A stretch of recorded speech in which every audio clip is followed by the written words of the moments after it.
Today, I got an interview question on charts where I had to recreate a given column chart from a table. Let's see how to do it. Select the data, go to the Insert tab, and select Clustered Column Chart from the Charts section.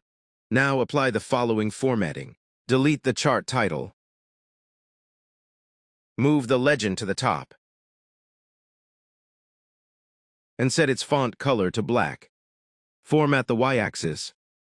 Set font color to black. Choose outside for major tick marks. Format the x-axis the same way as the y-axis.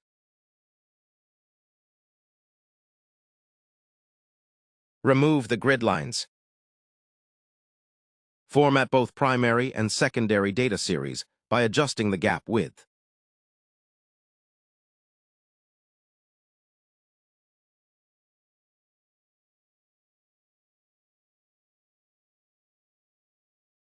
Add data labels.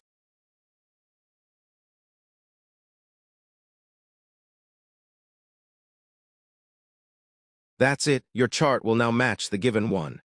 If this was helpful, please like, share, and subscribe.